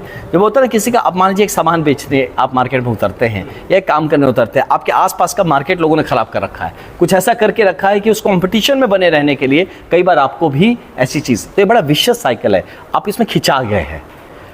जिसको करना नहीं हो तो कुछ भी बोल दे कि हम आएंगे, हम तुमको 2,500 रुपये दे देंगे, हम तुमको 5 लाख रुपये दे देंगे, हम 10 लाख रुपये, करना ही नहीं है उसको। अब इससे क्या होता है कि जनता जो है, भोली जनता है, उनको लगने लगता है कि अरे यार उसने हमको एक तो कार्ड दिया है, ये कार्ड मिल गया, अब मेरे को 20,000 रुपये मिलेगा महीना में, अब दुनिया बदल जाएगा अब मेरा। बस ये सच नहीं है, ये करने वाला भी जानता है कि ये वो बरगला रहा है, इस बात को वो भी जानता है ना, लेकिन हमारी जनता नहीं जानती है। अब उस जनता को बचाने के लिए उससे man you have to also give freebies, है ना। सरकार में जो है उसको बने रहने के लिए, उसको प्रोटेक्ट करने के लिए, ये उसको मतलब मैं ऐसा मानता हूँ कि मान लीजिए आज अगर 125 यूनिट फ्री बिजली की बात की गई टू प्रोटेक्ट आवर पीपल, क्यों किसी गलत रुझान, गलत बहकावे में ना बह जाए। यार भाई चलो ठीक है, बच्चे होते हैं ना, ठीक है तुमको चाहिए, चलो मैं भी देता हूँ, रुको, इट्स फॉर योर गुड, मत बहको इससे कि पड़ोसी के घर जाएंगे तो हमको वहाँ ज़्यादा मिलेगा, तो इसलिए मम्मी हम घर पे नहीं रहेंगे, हम तो जा रहे पड़ोसी घर रहेंगे। तो क्यों जाओगे यार, हमें पता है पड़ोसी आपको एक्सप्लॉइट करेगा, वो आपके अपने घर में ले जाके आपसे अपना घर पूरा सफाई करवाएगा, वो आपको यूज़ करेगा। लेकिन मैं अपने बच्चे को कोई बात नहीं बेटा, आप यहाँ बैठो, आपको वहाँ खीर मिल रहा है, मैं तो सेवई खिलाऊंगा, लेकिन बैठो तुम खाओ, हमारे घर पे भी होगा। पहले उसको समझाओ, उसको जब उस बात को समझ में आ जाए कि नहीं यार मैं तो फंस रहा था, मैं बच गया, तो इसके लिए भी कभी कभी ये फ्रीबीज देने पड़ते हैं। लेकिन मैं मानता हूँ कि इन द लॉन्ग रन कोई भी सरकार हो जो सच में देश को स्वावलंबी देखना चाहती है, और जो सबसे पहला एक आइडियल तय हुआ है इसका अपने विकसित भारत का, वह है आत्मनिर्भर भारत। तो आत्मनिर्भर भारत तो तभी होगा जब फ्रीबीज खत्म हो जाएंगे। लोग किसी पे, सरकार पे आत्मनिर्भर तो सरकार पे भी डिपेंडेंट ही है। और जितने भी आप पॉलिसीज़ देखेंगे, स्पेशली मतलब भाजपा के या अभी के जो इसमें मतलब जो वैचारिक तौर पे जो इसके डिस्कशंस हैं, मैं कुछ थिंक टैंक्स का पार्ट हूँ, मैं सुना हूँ, जानता हूँ कि एक तय किया गया कि कहाँ तक हमें इसको सपोर्ट करके अपने लोगों को इतना मजबूत बना देना है कि तब उसके बाद उनको खुद ही ज़रूरत नहीं पड़ेगी, उन्हें खुद वो फ्री का चावल लेने में शर्म आने लगेगा। लेकिन उस मजबूत जब तक नहीं बनता है तब तक हमें उसको सपोर्ट करने की ज़रूरत है, और इसीलिए ये फ्रीबीज वहाँ तक इम्पॉर्टेंट है। सर, पूरी प्रदेश को देखते हुए क्या लगता है ऐसा कि एक नया चेहरा होना चाहिए बिहार का मुख्यमंत्री का, नए नए लोग आए, क्योंकि विपक्ष हमेशा सवाल उठाता है नीतीश कुमार को रिटायरमेंट लेना चाहिए, उनका मानसिक स्थिति सही नहीं है। देखिए, मेरा मानना है कि सरकार एक टीम चलाती है। जो लोग भी एक आदमी को टारगेट करके बोल रहा है कि ये ठीक नहीं इसलिए कुछ ठीक नहीं है, मतलब हो सकता है वो आदमी वो अकेला डिक्टेटरशिप में बिलीव करने वाला माइंडसेट है ये तो, या अच्छा एक आदमी, क्यों एक आदमी चाहिए? नीतीश जी के साथ पूरा टीम है ना बॉस, पूरा मंत्रिमंडल है, 2 डिप्टी सीएम है, एक पूरा मंत्रिमंडल है, एक पूरा ब्यूरोक्रेसी है साथ काम करने के लिए। तो अगर किसी का तबीयत थोड़ा खराब दिख भी जाता है तो तबीयत तो ठीक भी किया जा सकता है, आप उसको आउटराइटली रिजेक्ट कैसे कर सकते हैं किसी भी चीज़ को? तो ये जो है ना डिसमिसिव जो अप्रोच है, या फिर किसी के आप क्रेडिबिलिटी को ख़त्म कर दीजिए, ले बेटा तुम्हारी क्रेडिबिलिटी ख़त्म कर दी, अरे ये तो चोर है यार, ये तो पहन के तो खींच के किसी का चुरा के ला किया है, ले जनता सोचेगा भाई ये ऐसा आदमी इसकी तो बात ही नहीं सुन रहा है। तो ये जो राजनीति है ना मेरे भाई, ये बहुत डेंजरस है हमारे देश के लिए, वेरी वेरी डेंजरस। जहाँ आप अपने कॉम्पिटिटर्स खत्म नहीं कर सकते हैं तो उसकी क्रेडिबिलिटी पे अटैक करते हैं, आप उसकी क्रेडिबिलिटी खत्म करने का प्रयास करते हैं, आप तब इसका मतलब दिखता है नाउ आपके कंटेंट खत्म हो गए हैं। जब आपका कंटेंट खत्म होता है तो आप क्रेडिबिलिटी पे अटैक करते हैं। आदमी गाली गलौज कब करता है? जब उसके पास कंटेंट नहीं होता है, तब वो शुरू करे लो अब इसकी धोना शुरू करे, अब उसको इंटरटेनमेंट बनाते हैं, अब पॉलिटिक्स हैज बिकम एंटरटेनमेंट। तो ये सब चीज़ों के कारण से जो आप कह रहे हैं कि मतलब चेंज होना चाहिए, देखिए change has to be a natural process. आप उसको दबा नहीं सकते कि नहीं इसको उखाड़ के फेंक दो, इसको लगा दो। हाउ डू यू नो कि the change will always be good, ये सही के लिए चेंज होगा? इसलिए मेरा मानना है कि जब जिसको बदलना है नेचुरली बदल जाएगा। बिहार एक स्थापित राज्य है, यहाँ की पॉलिटिक्स मैच्योर्ड पॉलिटिक्स है, इसीलिए इतना मारामारी है। जहाँ पे बहुत धीरे चल रहा है वहाँ 2 सिस्टम है, कभी आप कभी हम, कभी आप हम। तो लेकिन यहाँ पे क्योंकि इस लेवल पर डीप, मतलब बिहार की राजनीति 10% दिखती है, 90% ज़मीन के नीचे है। तो इसके लिए, लेकिन अब जब ऐसे लोग अगर आके बोलना शुरू कर देंगे कि नहीं ये बस क्योंकि इनकी तबीयत खराब लग रही है तो डिसमिस कर दीजिए, इसको ख़त्म है कहानी, ऐसा नहीं होता boss. You have to believe on a team work, okay. तो जो टीम वर्क पे बिलीव करेगा, हो सकता है हमारा कभी एक जन आपको कमज़ोर दिखे, the other team will take care of it. तो इसीलिए मेरा मानना है, और जहाँ आपने कहा चेंज होना चाहिए, एब्सोल्युटली चेंज होना चाहिए। नए लोगों को हमेशा आना चाहिए, बहुत ज़रूरी है। नया एनर्जी, नया थॉट, नया आइडियाज़ जब तक नहीं आएगा तो सिस्टम सड़ जाएगा। लेकिन वो प्रोसेस होता है, आप रातों रात बदल देंगे तो पूरा खिचड़ी मच जाएगा। फिर आप देखेंगे कि एक लोकतांत्रिक व्यवस्था से आप सीधा एक डिक्टेटोरियल व्यवस्था में आके चले गए। तो इसीलिए आई बिलीव कि बिहार की जनता को इस बात को समझने और हम लोग को उनको समझाने की ज़रूरत है, और उनको इस बात को मतलब अंडरस्टैंड करना पड़ेगा कि change has to be natural. कोई भी झटके से किया गया, आपका हाथ में है प्रॉब्लम अगर, तो क्या करते हैं? अगर हाथ दर्द कर, पैर दर्द कर, आप क्या करते हैं? पैर दबाते हैं, दबाते ना, ये नहीं ना पैर पकड़ टक करके तोड़ दिया खट से, ले तुम्हारा दर्द ही खत्म हो गया। तो यानी कि फिर जो नए मसीहे हैं वो तो ये सिखा रहे हैं कि पैर में प्रॉब्लम है, तोड़ दो पैर, दूसरा पैर लगा देंगे, ऐसा होता है। आप पैर दबाते हैं, उसको क्योर करते हैं, उसको ठीक करते हैं, यही पैर आपको आगे लेके चलता है। अगर मेरी गाड़ी में कुछ प्रॉब्लम है ब्रदर, तो मैं गाड़ी को बनाता हूँ, नया गाड़ी नहीं खरीद लेता हूँ। कितनी बार नया गाड़ी खरीदेंगे? नहीं ये तो अब सब हो गया, सब खत्म हो गया। अब जब सब खत्म हो गया है तो अब कुछ नहीं चलेगा, हम चलेंगे। क्यों भाई? मेरे गाड़ी का क्लच प्लेट खराब हो गया, मैं क्लच प्लेट बदलूंगा, मैं ठीक करूंगा। मेरे ड्राइवर का स्किल का इशू है, मैं उसको नया स्किल सिखाऊंगा। मैं क्यों हर बार, कितनी बार मैं गाड़ी बदलूंगा? कल को आपकी गाड़ी ना चली तो फिर मैं दूसरा गाड़ी ले आऊँ। तो इसी की तरह से आप जितने भी अभी पॉलिटिकल लैंडस्केप में बिहार का आप जितने भी देख रहे हैं, अब इंडिया अलायंस हो, कोई और भी पार्टीज हो, जितने भी तरह के लोग हैं, आप देखिएगा किसी के पास भी ना क्रेडिबल, मजबूत और होता लॉन्ग टर्म विजन नहीं है किसी के पास। ये बस रातों रात आपको अच्छा महसूस करने वाला बात करेंगे, 1 लाख नौकरी आपको दे देंगे, अब इसके बाद से कोई यहाँ से बाहर नहीं जाएगा, सब यहीं पे सेट हो जाएगा, दुनिया बदल जाएगी, अब आसमान पूरा लाल हो जाएगा, ज़मीन हरा हो जाएगा। क्या है यार, ऐसे होता है क्या? लेकिन हाँ, जो लोग यंग लोग हैं उनका मन करता है चीज़ें बदले, नई चीज़ें आए, होता है यार, हमारा आपका हमेशा मन करता है कुछ नया हो, तो उस फीलिंग को अगर एक्सप्लॉइट करके अपने फायदे के लिए मैं आपको बर्बाद कर दूं, बस ये राजनीति तो मुझे नहीं लगता भारतीय जनता पार्टी होने देगी बिहार में।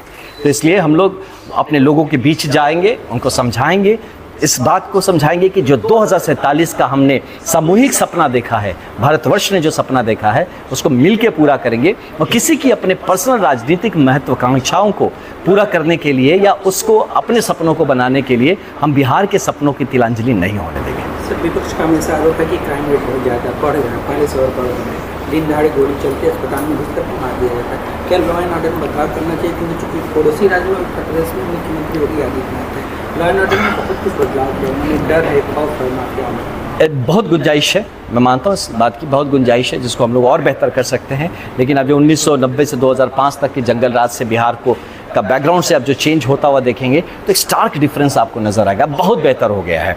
जिन्होंने देखा है दोनों पार्ट वो ज़्यादा अप्रिशिएट करेंगे इस बात को, लेकिन आज भी बिहार में हमें बहुत काम करने की ज़रूरत है। फिर वही बात, ये जो प्रॉब्लम है, it is not only law and order.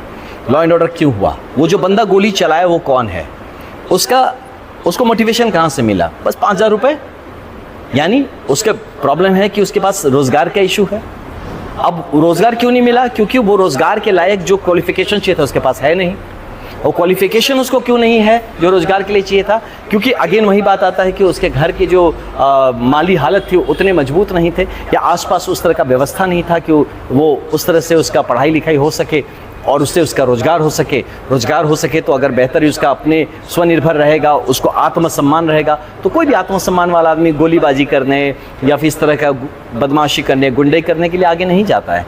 तो ये अगेन इट्स अ मतलब problem which is again a vicious cycle. सिर्फ लॉ एंड ऑर्डर में मत देखिए इसको, लेकिन यस, फिर भी लॉ एंड ऑर्डर अगर मजबूत होता है, मैं मानता हूँ इस बात को, तो और मजबूत अगर होता है तो आपको वो डिटरेंट फैक्टर रहता है। जैसे कि आपका मद्य निषेध, लोग इसको जो भी कह ले, लेकिन बॉस आप पहले जैसे आप मद्य निषेध नहीं होता क्या, आप दारू पी के रास्ते में घूम सकते हैं, आप दारू पी के घर में जा सकते हैं, आप सारे पैसे जाके दारू में उड़ा सकते हैं। जब मद्य निषेध होने से क्या हो गया, अभी भी कर ही रहे हैं लोग, जो करना है उस कर ही रहे हैं, लेकिन डर तो है कि पकड़ा गए तो भैया लपटा जाएंगे, निपट लेंगे हम। ये जो डर है, ये जो है ना एक मतलब इन्फोर्समेंट का डर, उसके चलते बहुत चीज़ें व्यवस्थित रहती हैं।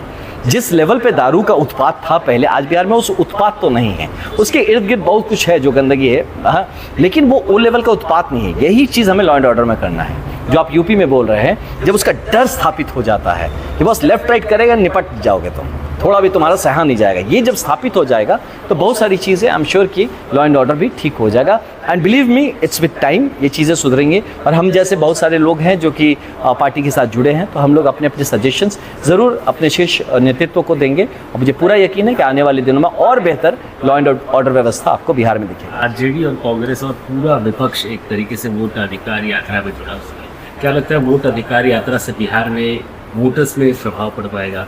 अब इसमें मैंने एक बड़ा अच्छा अभी छोटा सा एक इंटरव्यू देखा, तेज प्रताप जी है ना, तेजस्वी जी के भाई, खुद कह रहे हैं वो कि भाई मेरा बरगला गया है, ये बेवकूफ़ है, इसको समझ नहीं आ रहा है, ये SIR लेके और वोट यात्रा ये सब लेके टाइम वेस्ट कर रहा है, इसको काम करना चाहिए, लोगों से जुड़ के वहाँ पे जाके, ये सब छोड़ के खुद और राहुल गांधी दोनों लोग मिल के पूरी तरह से मतलब ये लोग रास्ता ही भटक गया है।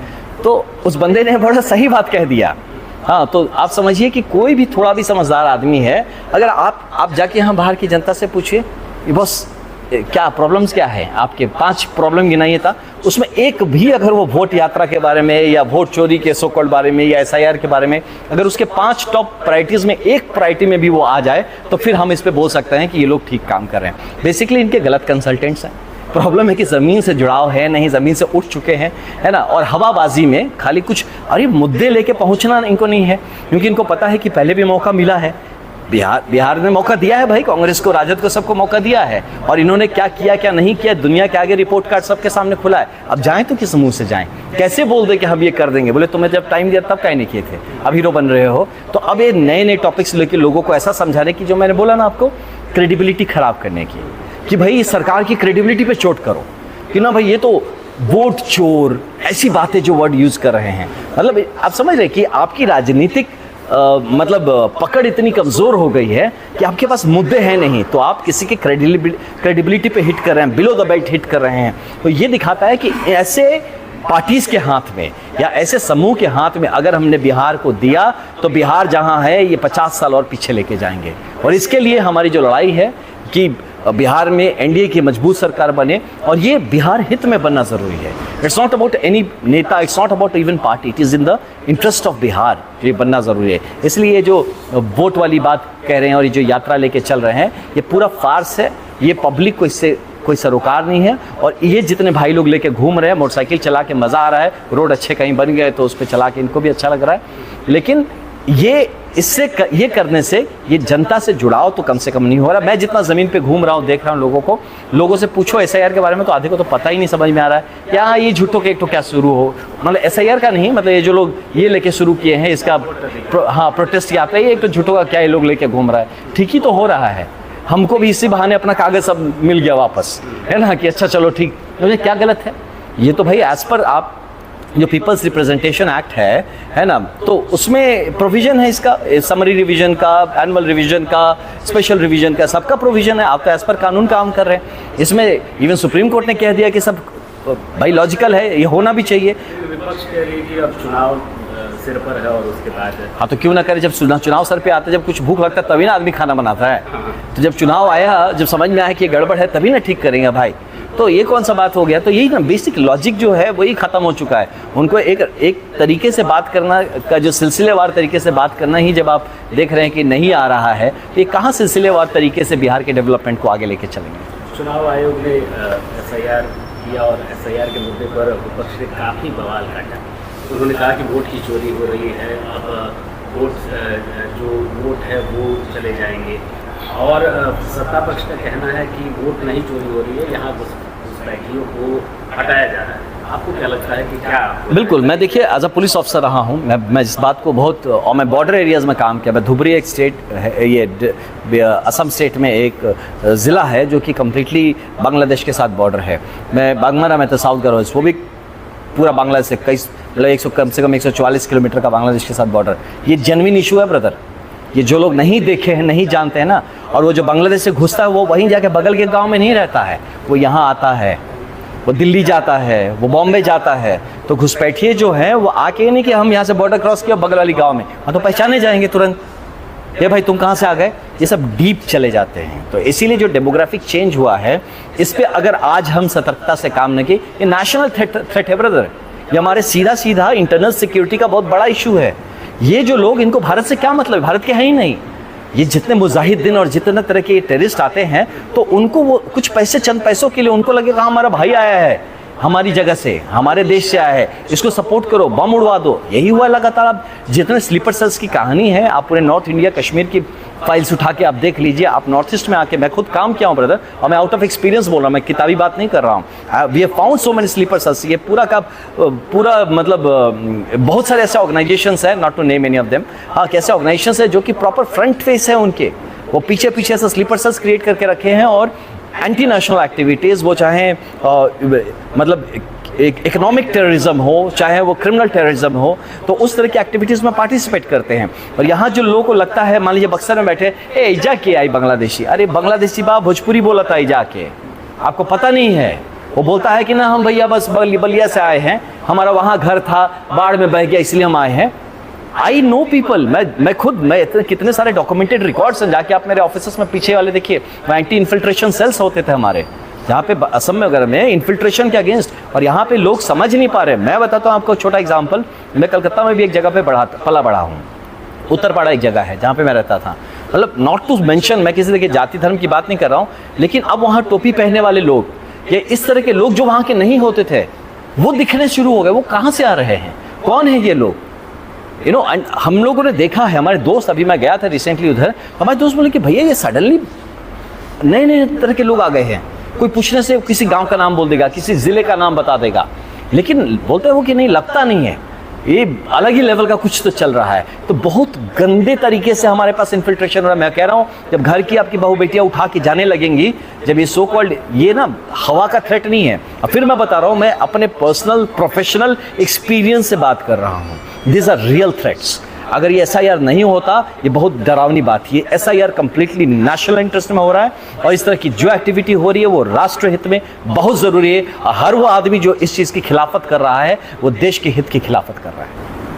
तेजस्वी अध्यक्ष लगातार जनसभा करे, उसमें लुभावने वादे बहुत करना, तो क्या इसमें जनता को फंसना चाहिए? आम आदमी तो बोल रहा है, वो भी बिहार के लोग। मैं आपको बताया ना ब्रदर अविनाश भाई, आप इस बात को हमारी जनता को समझना चाहिए कि वो लोग हैं जो आके कहते हैं कि मेरा तेल लगा लो, तेल लगा के सो जाओ, सुबह बाल उग जाएंगे। ये वो लोग हैं। मार्केटिंग भी घटिया। मैं आपको खुद बता रहा हूँ, देखिए अगर पलायन भी रोकना है, एक एग्जाम्पल फिर जब मिलता है, वो 10 साल का स्कीम है। आपको 10 साल मेहनत करना पड़ेगा, तब जाके 2035 में हमारे बिहार से पलायन रुकेगा। ऐसा कैसे कि आप छठ पूजा में घर नहीं जाएंगे, पलायन खत्म? मजाक समझे यार, ऐसे होता है। This is not natural, this is not possible. तो इसीलिए ये तेजस्वी यादव जो आपको बता रहे हैं कि भाई हम आपको इतना लाख नौकरी दे देंगे, हम इतना रुपया आपको देंगे, कहाँ से? आपके पास कोई प्रोविजन ही उसका नहीं है। और आप ऐसा करके आप करना क्या चाहते हैं? आप रादर ये अगर बात में भी ये बात करते हैं कि यार हम यहाँ पे ये स्किल सेंटर्स बनाएंगे, यहाँ पे हम SECs खोलेंगे, यहाँ पे हम IT सेक्टर को प्रमोट करेंगे, यहाँ पे हम सर्विस इंडस्ट्री को प्रमोट करेंगे, यहाँ हम मतलब एग्रो बेस्ड इंडस्ट्रीज को प्रमोट करेंगे, यहाँ टूरिज्म, ये सब बातें नहीं कर रहे हमारे लीडर्स। हमारे लीडर बात कर रहे हैं हम ये कर देंगे, हम वो कर देंगे, हम तारे तोड़ के ला देंगे, हम दुनिया बदल देंगे, हम चांद का रंग कल से पर्पल कर देंगे। ये क्या है ये सब? तो यू हैव टू अंडरस्टैंड कि यही प्रॉब्लम है लीडरशिप का हमारे बिहार में, कि जब तक वो लीडर नहीं मिलेगा जो प्रैक्टिकल बात करे कि बस पलायन रोक देंगे, पक्का रोक देंगे, लेकिन 10 साल टाइम लगेगा। हमें मेहनत करने की ज़रूरत है। 10 साल साथ दीजिए। जो बच्चे आज हमारे 5th 6th स्टैंडर्ड में पढ़े, इनको बाहर नहीं जाना पड़ेगा, और जो 10 साल बाद जो बाकी बाहर हैं उनको भी हम लाने का प्रोविजन यहाँ पे कर सकेंगे। वो प्रैक्टिकल बात होगी। लगातार एक बात कौर जी की तरफ पहले 17 महीने में जो मैंने बिहार में कर दिया नीतीश कुमार ने, अब तक जितने कार्यकाल उसमें ये कर नहीं पाए। क्या लगता है कि उनके परिवार ने 15 साल में क्या किया उसका हिसाब बताए पहले, फिर बाद में 17 महीने के हिसाब उनसे हम लोग बात करेंगे। बोले पहले 15 साल में आप लोगों ने क्या किया 1990 से 2005 तक, उसका आप जरा ब्यौरा हमको दे दीजिए, फिर महाशय आपके 17 महीने की हम बात करेंगे और सुनेंगे कि आपने किया या किसने किया, कि काम बैकग्राउंड में हो गया। ठीक ना अविनाश भाई, आप पूरा सब काम हम करके आए, यह सब काम करके आए, ये पूरा एकदम सेट वेट कर दिया। हम तो उधर चाय पी रहे थे, हम आए अभी पकड़ के एकदम पॉप गाना वाना गाने लगे कि भाई देखो, फिर बोले देखो हमने कितना कुछ कर दिया, कितना सेटअप कर दिया। काम आपने किया, हम आके बस माइक सामने हैं, बड़ा वो बोल दिए, अब बोल दिए कि भाई साहब हमने किया। तो ये भाई साहब उसी का क्रेडिट लेते हैं कि काम बैकग्राउंड में हो गया तो मौका मिल गया उसी दिन के स्टेज पे खड़े हो जाए, तब सारा आप क्लेम कर लिए कि आपके करते हो गया। तो अगर इतना ही ताकत था, इतना ही कर पाते तो बॉस 15 साल में बिहार की किस्मत चमका चुके होता आपका परिवार, लेकिन आपके परिवार ने अपना किस्मत चमकाया। जल स्वराज में आप गए थे, जल स्वराज में ऐसा क्या अच्छा लगा कि आप चले गए, और ऐसी क्या मजबूरी आई कि उसको छोड़ना पड़ा? दोनों ही गलत है। अच्छा लगने वाले पार्ट भी गलत है, मजबूरी वाला पार्ट भी गलत है। देखिए मैं निर्दलीय टाइप में कहीं नहीं था, किसी पार्टी में तो था नहीं, मैं था, लेकिन जो बातें हो रही थी तो जब डिस्कशन हुआ, उनके कुछ सीनियर लोगों ने बात किया कि भाई बिहार की बात है, the correct narratives of Bihar, इस सब पे बात ठीक है, बातों में बहुत अच्छा है, इसमें कोई शक नहीं। मैं आज भी कहता हूँ कि जो सही मुद्दे उठ रहे हैं, इसमें कोई शक नहीं, मुद्दे तो सही उठ रहे हैं, और मैं मानता हूँ मोरल सारी पार्टीज इस बात को भी मानती हैं, क्या मुद्दे सही है और हम उस पर काम कर सकते हैं। लेकिन जो काम करने का जो तरीका है वो फिर थोड़ा सा बेचैनी क्रिएट करता है। सामूहिक प्रयास, कहाँ है सामूहिक प्रयास? कौन दूसरा आदमी आपको दिखता है बताइए तो, वहाँ पे कोई दिखता हो तो सामूहिक क्या है इसमें, है ना? वो सामूहिक सही लोग, अब सही लोग में अब हम गिनाने लगे, हमको लोग गिनाते हैं, तो आप देख लीजिए अब जितने 5-6 टॉप के लोग हैं उनको देखिए, पहले कोई JDU में था, फिर कोई भाजपा में गया, फिर कांग्रेस में गया, फिर अब यहाँ पे आया, ऐसे सारे टॉप लीडर्स के उनको उठा के देख लीजिए। ठीक, तो कौन सही लोग? ऐसे बहुत सारे लोग हैं जिसको आप डॉक्टर बोल के पेश करते हैं, बाद में झोला छाप डॉक्टर निकलता है। तो ऐसे बहुत सारे, ऐसे बहुत एग्जाम्पल्स हैं। तब यार आपको बेचैनी होने लगती है, बस नहीं कुछ सटल नहीं है, this is like going too fast. ये इतना फास्ट हम जाने का प्रयास करेंगे तो मुंह के बल गिरेंगे, और जितने लोग हम पे भरोसा कर रहे हैं कल को सब पकड़ के गाली देंगे, यार आपको तो पता था, आप भी हमको यही बना दिए। तो ये अभी लोग नहीं समझ रहे, जब वक्त आएगा तब समझेंगे। बट मेरी गुड विशेज हैं, भगवान करे कि आप अच्छा काम प्रयास करें, सफल होइए, है ना, उसके लिए गुड विशेज, इसमें कोई नहीं है। कोई हर अच्छे आदमी के लिए, हर अच्छे प्रयास के लिए भगवान का सपोर्ट मिलना चाहिए, भगवान भी साथ रहने चाहिए, आपको भी जेन्युइनली प्रयास करना चाहिए। लेकिन मैंने जो बताया कि देखो मैं एडमिनिस्ट्रेशन में रहा हूँ बॉस, मैंने देखा है हाउ थिंग्स वर्क। रातों रात आप ऐसे चुटकी बजाया, अलादीन का चिराग घसा, आ गया, सब ठीक हो गया, नहीं होता है। पर जब ऐसी बातें होने लगती हैं ना, तो फिर वो एडवर्टीजमेंट्स याद आने लगते हैं जो पहले आते थे, है ना, कि पहले मैं बड़ा खराब सा लगता था, फिर मैंने ये वाला ड्रिंक पिया और अब मैं पूरी तरह से तंदुरुस्त हो गया। तो इस तरह की एडवर्टीजमेंट याद आने लगता है, यार इसके लिए ये तो नहीं करना था।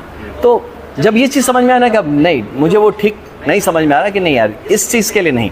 और मेरा विचारधारा डे वन से क्लियर है। लोग मुझे कहते हैं कि पहले इधर पहले उधर, ये सब, भैया हम ही स्थिर हैं, हम भाजपा के विचारधारा के थे और डे वन से बोल रहे हैं इस बात को। जब निर्दलीय लड़े थे तब भी कहते थे 2047 का माननीय प्रधानमंत्री मोदी जी का जो सपना है विकसित भारत का, वो पूरा करना है। वही तो आज भी कह रहा हूँ। मैं कहाँ बदला हूँ, मैं कहाँ बदला हूँ बॉस? और मैं टिकट विकट के चक्कर वाला आदमी नहीं हूँ कि लोग कहते हैं कि आप अवसरवादी हैं। बॉस क्या, आईपीएस का नौकरी छोड़ के हम अवसरवादी हैं?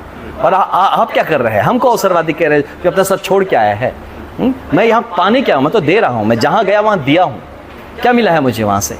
मैं दिया हूँ उल्टा यार। आप तो इस तरह की जो चीज़ें आप कह रहे हैं ना, तो ये खराब लगता है। और यही नहीं, जब आप सब थोड़ा सा दूरी बनाते हैं और जब आपकी पूरी आईटी टीम को लगा दिया जाता है कि गलत गलत कमेंट करो, तुम अब उसको ट्रोलिंग करो, तब समझ में आ जाता है कि बॉस सही किया, एकदम सही किया ना।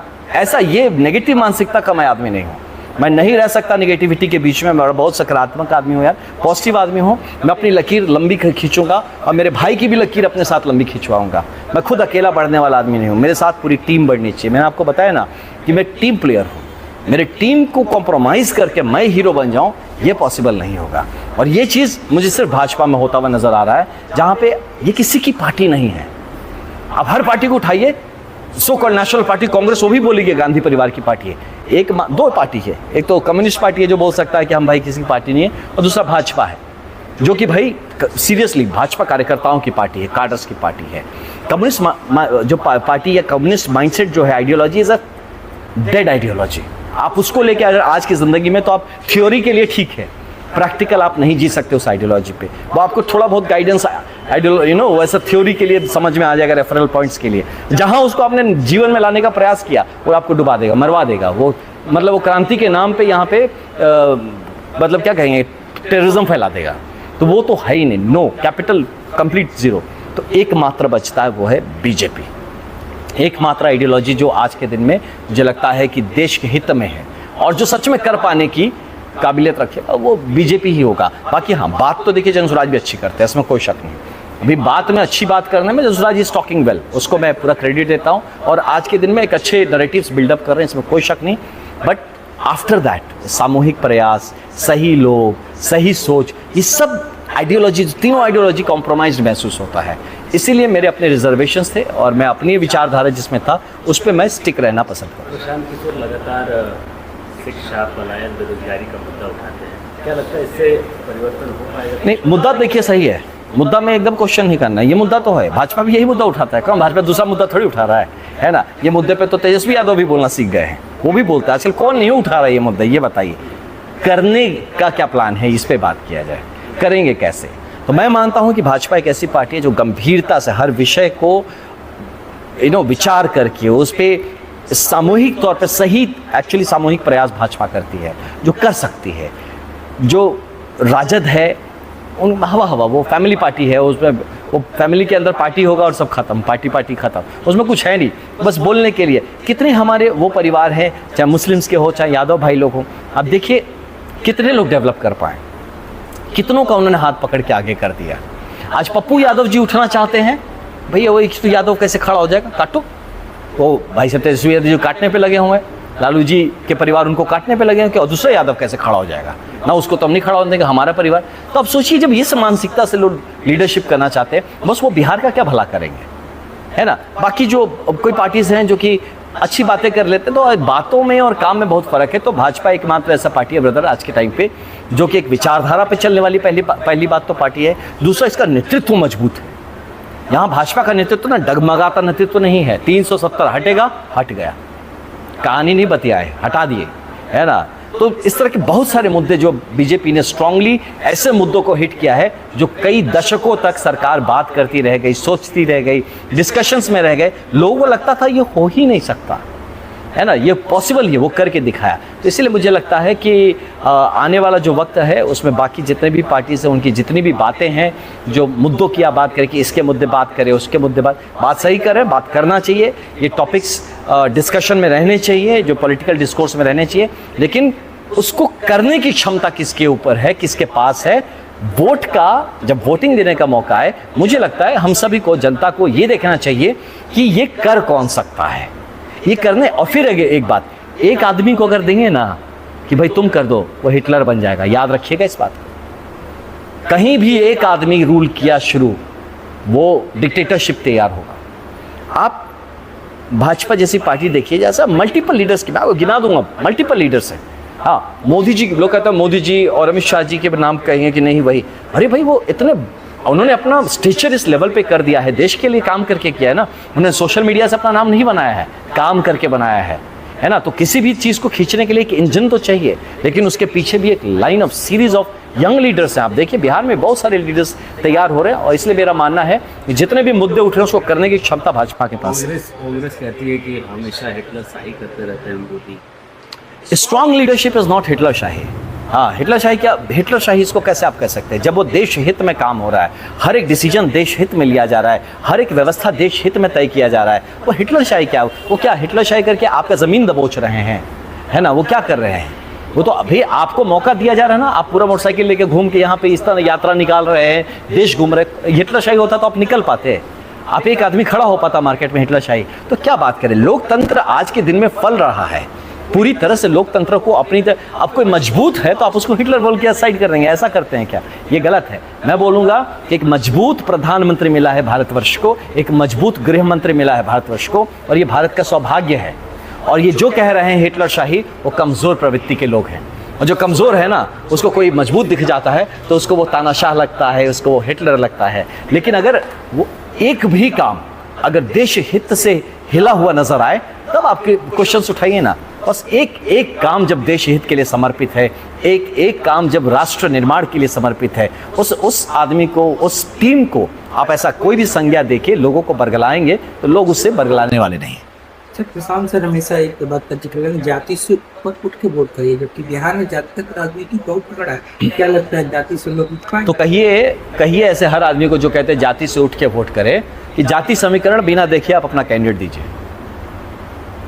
कोई भी बोलिए बिना जाति समीकरण देखिए, आपकी खुद जाति में बांटे हुए टीम्स, कि भाई ये टीम इसके लिए, वो टीम उसके लिए, ये सीट पे इसको लड़ाना है तो वो जीते।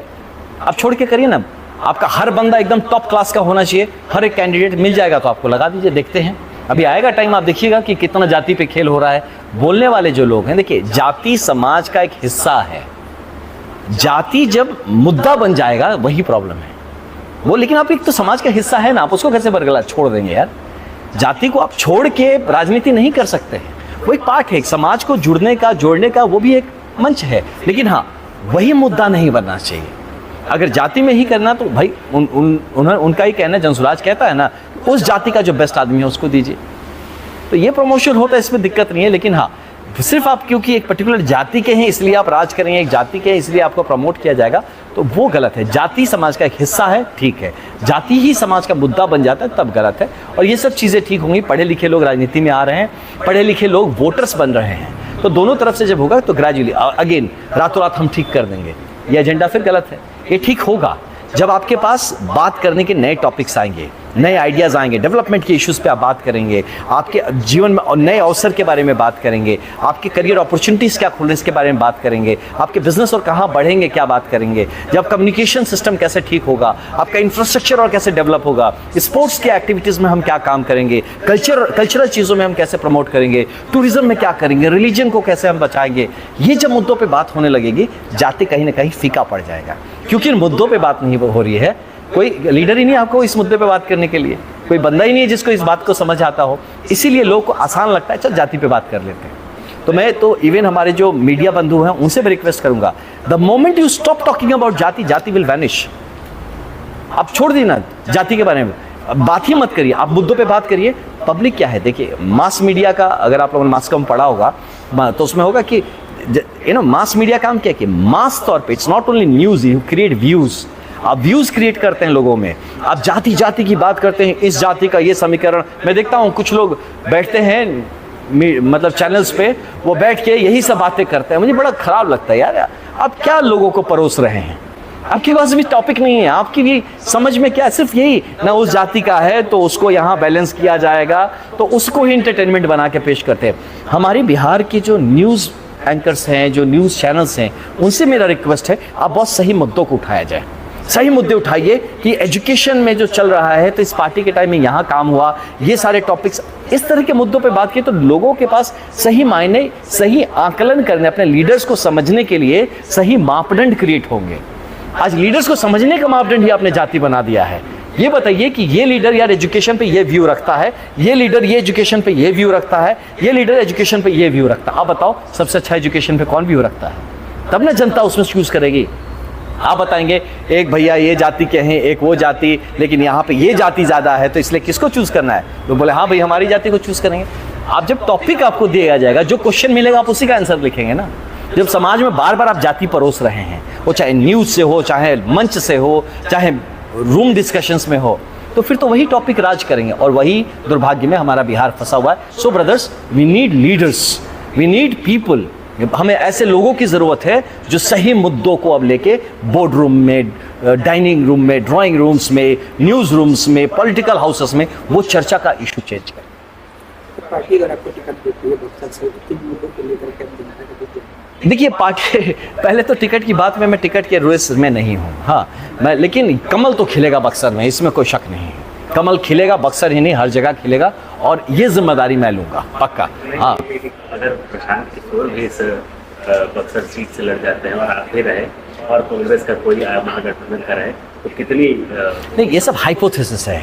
कैसे बैठ के बोलते हैं अरे यार अगर ऐसा होता कि चांद टूट के हमारे आंगन में गिर जाता, यार क्या मजा आता ना, लाइट वाइट जलाना ही नहीं पड़ता। तो वो बात हो गई। हाँ, अगर ऐसा होता तो फिर कैसा होता, राइट? तो अगर ऐसा होगा तभी यहाँ कमल खिलेगा। आप याद रखिए, यहाँ तो कमल ही खिलेगा बक्सर में, और यहाँ की जनता, मैं यहाँ खड़ा हूँ और जिम्मेदारी के साथ खड़ा हूँ मैं अपने बक्सर के लोगों के साथ कि यहाँ कमल खिला के देखिए आपका काम कैसे सही तरीके से निर्धारित होगा। मैंने जो बताया, ये सारे मुद्दे जो हैं, बक्सर के जितने मुद्दे हैं, ये जो ज़मीन के लड़ाई हो रही है, चाहे नदी का ये इसका इरिगेशन के जो हमारे पानी नहीं पहुंच रहे हैं, या फिर हमारे बिजली का इश्यूज़ हो रहे हैं, रोड रास्तों का इश्यूज़ आ रहा है, पढ़ाई का, शिक्षा का प्रॉब्लम है, खेल कूद के बढ़ावे का इशू है, ये सारे इशू सॉल्व हो जाएंगे।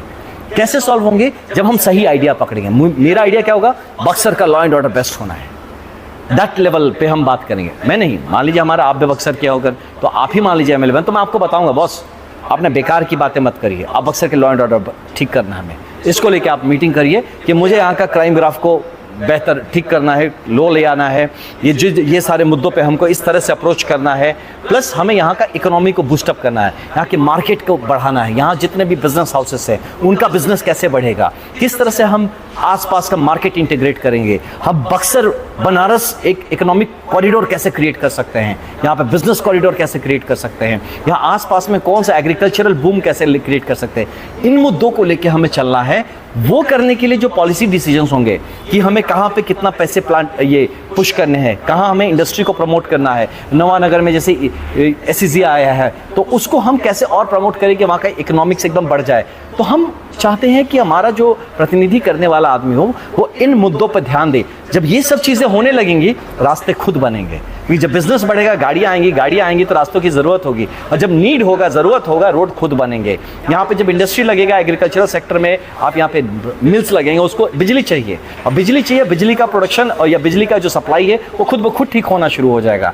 यही नहीं, जब यहाँ पे IT सेक्टर का कोई, अगर यहाँ पे हमने इंडस्ट्री स्टार्टअप करवाने का कोशिश किया तो यहाँ IT से रिलेटेड पढ़ाई चाहिए होगा, वो स्किल चाहिए होगा। इसके लिए यहाँ पे कॉलेजेस खुलेंगे जहाँ पे IT रिलेटेड या फिर वो स्किल्स के लिए वहाँ पे शिक्षा दी जाएगी, ताकि हमारा लोकल स्किल जो मैन पावर है वो अवेलेबल हो सके। तो अगर हम आइडिया लेवल पे काम करेंगे तो बाकी चीज़ें टेकन केयर ऑफ हो जाएगी। अगर आप बात करते हैं आपको भूख लगी है, भूख लगती है तो खाना खुद बनेगा ना, या कहीं ना कहीं खाना इंतजाम होगा।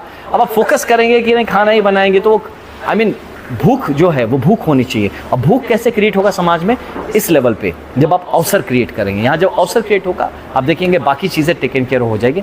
मैं बक्सर में हूँ तो इसलिए क्योंकि आपने प्रश्न पूछा तो लोगों की ईजी समझदारी के समझने के लिए बताऊँ, हमारा focus best law and order situation पे होना चाहिए। हमारा फोकस यहाँ की इकोनॉमी को बूस्टअप करने, मतलब यहाँ बिजनेस अपॉर्चुनिटीज़ बढ़ने के लिए होना चाहिए। हमारा फोकस यहाँ का जो एग्रीकल्चरल सेक्टर है, यहाँ ये धान का कटोरा है, ये सब हमारा क्षेत्र, तो उसका जो धान उगता है वो कटोरे में ही ना सड़ जाए, उसको एक अच्छा मार्केट मिले, हमारे किसान को बेहतर वहाँ पे उसके रिटर्न्स मिले। इसका यहाँ जो इरिगेशन का प्रॉब्लम इश्यूज़ हैं बहुत सारे, है ना, कि यहाँ पे खेत में ठीक से टाइम पे पानी आना चाहिए। हमारे जो एग्रीकल्चरल मतलब हमारे किसानों के इश्यूज़ हैं कि वक्त पे उनको खाद मिलना चाहिए, उनके लिए कोल्ड स्टोर का व्यवस्था होना चाहिए, उनका जो मार्केट है वो बेहतर होना चाहिए। इन सब पे काम करने की ज़रूरत है। यहाँ की शिक्षा व्यवस्था को बेहतर करने की, यहाँ पे अच्छे स्कूल्स और अच्छे स्कूल्स लाने की ज़रूरत है।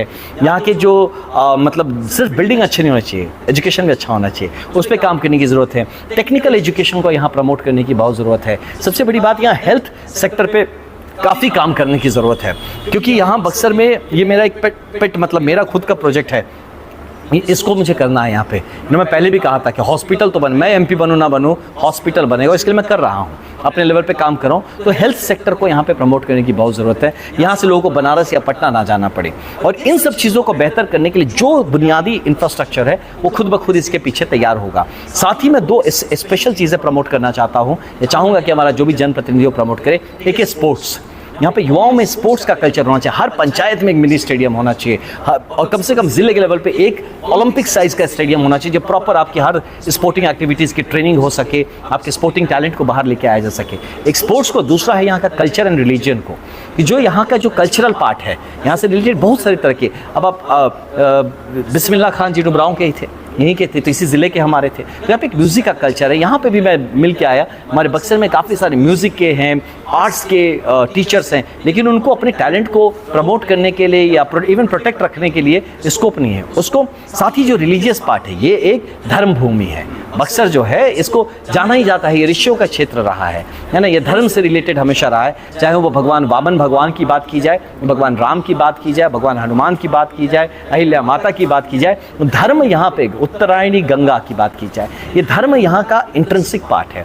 तो इसको कैसे हम प्रमोट कर सके कि धर्म जो है, रिलीजन, धर्म को मैं ये नहीं कहूँगा कि आप सिर्फ रिलीजियस टूरिज्म क्रिएट करिए, एक स्पिरिचुअलिटी इस जगह का, एक इसकी प्राचीनता में ही अध्यात्म है, उस चीज़ को कैसे हम बरकरार रख सकते हैं, उसको कैसे प्रमोट कर सकते हैं। और ऐसे बहुत और भी इश्यूज़ हैं जिस पे हम लोग काम करना चाहेंगे। आई एम श्योर जब यहाँ कमल खिलेगा तो अब की बार आप देखिएगा ये सब चीज़ बदलेगा और बक्सर एक बेहतर जगह बनेगी। और इसके लिए आप हम जैसे बहुत सारे भाई हैं जो अपना पूरा मतलब तन मन लगा के इस क्षेत्र को डेवलप करवाएंगे। अच्छा, वर्षों से लालू यादव तेजस्वी को ऑफिशियली लॉन्च कर दिया उन्होंने, क्या लगता है कि बतौर मुख्यमंत्री एक अच्छा चेहरा बन पाएंगे बिहार के लिए? नहीं, बिल्कुल नहीं, बिल्कुल नहीं लगता। वो मुख्यमंत्री के फेस हो ही नहीं सकते हैं। भाषा सुने हैं आप, हम तुमको चबा जाएंगे, खा जाएंगे, चीर देंगे, फाड़ देंगे, बस माफ़ करिए यार, और बिहार को और नहीं झेलना है प्लीज़। ये आपकी भाषा बताता है, आपका भाषा बताता है कि आपकी सोच क्या है, और आपका जो सोच होगा वही आपकी नीयत होगी। और अगर नीयत में ही आपके खोट है तो आपका एक्शंस कैसे अच्छा होगा। तो इसीलिए बॉस मैं मानता हूँ कि आपकी भाषा ही आपका पूरा पर्सनालिटी को समझा देता है। तो उनकी भाषा ने बहुत, और उनके मंच ने बहुत अच्छी तरह से बिहार की जनता को दिखा दिया है कि वो परिपक्व नहीं है, पॉलिटिकली भी नहीं, सोशली भी नहीं, सामाजिक तौर पे भी मुझे लगता है कि बहुत अभी रिफाइंड होने की ज़रूरत है। और हम लोग तैयार नहीं हैं बिहार में कि ऐसे किसी को उनको ये जिम्मेदारी दी जाए कि जो 1990 से लेकर 2005 तक बिहार ने झेला, अब ये नया जनरेशन ये नहीं झेलेगा। ये इसके लिए हम तैयार नहीं हैं। दो सवाल हो जी। जेडीयू और कांग्रेस के मन से पीएम मोदी के बारे में राइट, राजनीति में इसकी जगह होनी चाहिए? सवाल ही नहीं, इसकी राजनीति तो बिल्कुल नहीं जगह होनी चाहिए, इसके समाज में भी जगह नहीं होनी चाहिए। ये ओछा चीज़ मैं बताया ना, बिलो द बेल्ट हिट करना, ये उस पार्टी के, उनके कार्यकर्ताओं के, उनके पूरे सपोर्टर्स का मानसिकता दर्शाता है। दुर्भाग्य लगता है बॉस, ये देखा मैंने, सुना जब ना मैंने, कान से खून निकल जाए। बिहार के बारे में आप धर्म की बात करेंगे, भगवान की बात करेंगे ना, तो सबसे पहले बताए कि बिहार का भगवान कौन? छठी मैया, माँ है, छठ माँ हमारी भगवान है। बिहार की भगवान एक माँ है हमारी, छठ माँ है। वहाँ से आप माँ को गाली देते हैं, यार ये पॉलिटिकल बात नहीं है, ये हमारी सांस्कृतिक मतलब अस्मिता पे चोट है। हाँ, ये सिर्फ किसी के गाली देना नहीं है, हमारी संस्कृति, बिहार की भूमि से आप अगर माँ की गाली किसी के मुंह से निकलती है बॉस, किसी के लिए किसी के मुंह से निकलती है, आप बिहार में रहने के लायक नहीं है। तो ये बहुत ही गलत अशोभनीय चीज़ रहा और इसको धिक्कारते हैं हम लोग। और ऐसी चीज़ कभी भी राजनीति में तो बिल्कुल इसकी जगह नहीं है। और वो पार्टी जो ऐसी बात कर सकती है वो क्या माँ बहन योजना की बात करती है? सर आखिरी सवाल है, इसमें कुछ पॉलिटिकल लीडरों का नाम रखेंगे और पहली बार रैपिड फायर टाइप पहली बार जो आपके दिमाग में आएगा वहीं बोलिएगा। नरेंद्र मोदी, शेर। राहुल गांधी, अब उसका उल्टा आ रहा था कुछ बट नहीं, ऐसा नहीं बोलना चाहिए। ठीक है, ठीक है। हाँ, कांग्रेस के युवा नेता, मतलब ठीक है, decent upcoming politician. Eknath Shinde, matured politician. Nitish Kumar बाद में जाने जाएंगे, भाई युग पुरुष, जंगल राज, नॉन एंटिटी, कहाँ है? तेजस्वी, अब बोलने खराब लगे, मतलब लालू जी के बेटे, तेज प्रताप, बिंदास है। सीएम मोदी, कौन? सीएम मोदी, परशुराम है एकदम। ऐसे ही हम खबरों के ऐसे ही ढेर सारे पॉडकास्ट हमारे साथ आप देख रहे थे न्यूज़।